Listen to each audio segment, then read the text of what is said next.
And we are on.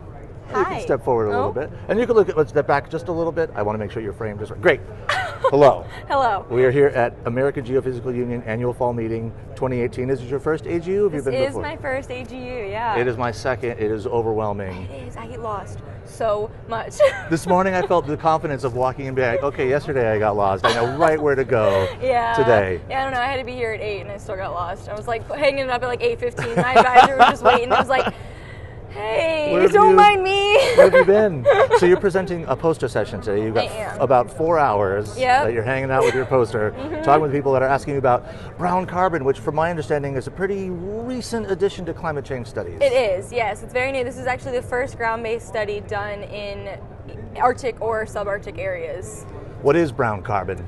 Brown carbon is an organic aerosol. So a lot of people have heard of black carbon, which is also an organic aerosol, and this is kind of like almost like its brother in a way. Black carbon is a lot smaller and it has a very high absorption, whereas brown carbon has less absorption, but it's a lot bigger, it has a lot greater mass, which is why they think it's going to contribute a lot to the global warming that we're having, as opposed to the black carbon, which is smaller, but yeah, it has a lot of absorption, but it's not aqueous. Like, it won't dissolve into an aqueous phase, so it's hard to study. So is it just bigger particles, or is it just heavier particles? Both. Yeah. They're massive, man. They are, yeah. They're big. Yeah, they're like those little monsters. Do you see them in the air like when there's a wildfire? Is that sort of stuff that you see in the air around Fairbanks? Smoke. Yeah, a lot of brown carbon. Smoke composition is a lot of brown carbon. It is. And so it absorbs the carbon dioxide in the air, the light? What is it it's sucking in?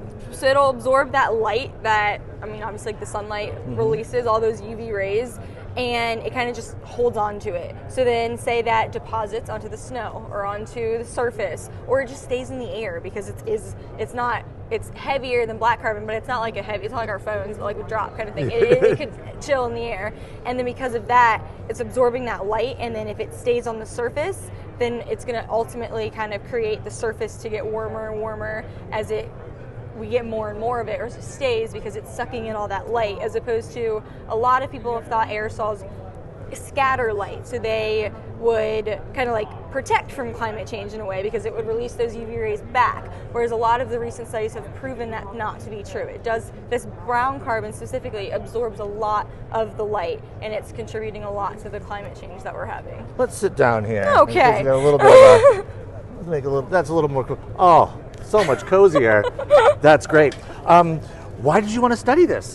Well, so I moved up to Fairbanks last August, and I started a winter campaign, kind of looking into the sulfate aerosol formation that we have in Fairbanks, because I don't know if you guys know, but Fairbanks is actually the worst air quality in America right now for our annual PM 2.5 composition, which is terrible.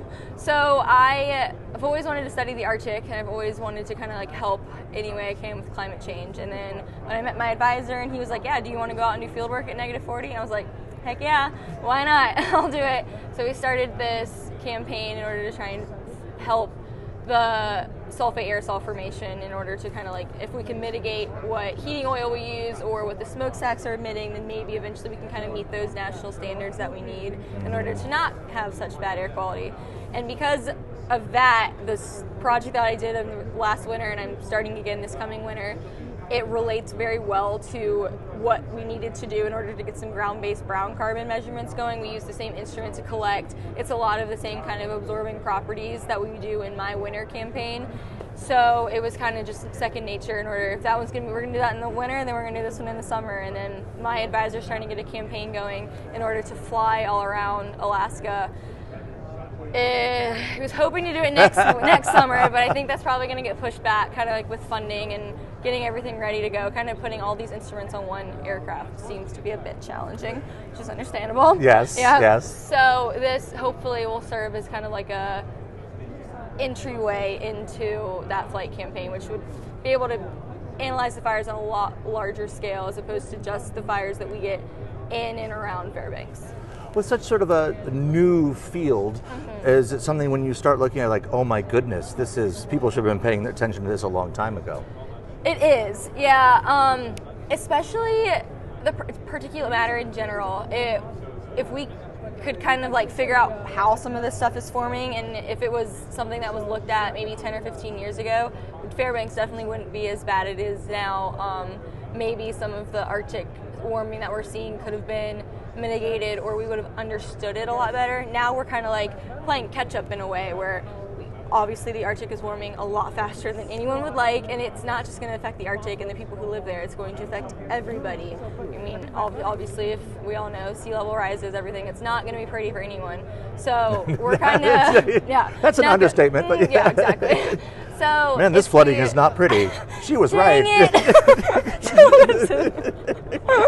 So it would have been awesome if we could have kind of understood this forever ago and then work to kind of reduce emissions, or if, I don't know, there's a lot of geochemistry going on and kind of like flight campaigns working to how can we engineer to fix this? Where can we put that carbon dioxide that we're emitting? So it would be great if we could have understood this a long time ago. So now, I mean, you don't know it's a problem until it's a problem. Right, so. And that's what science is all about. Like Exactly. you find something, you're like, oh my goodness, we should have been looking at this a long time ago. We could have figured a bunch of this stuff out. Is that exciting for you to sort of be at the forefront of this? And It is. people will build their research off what you're doing today.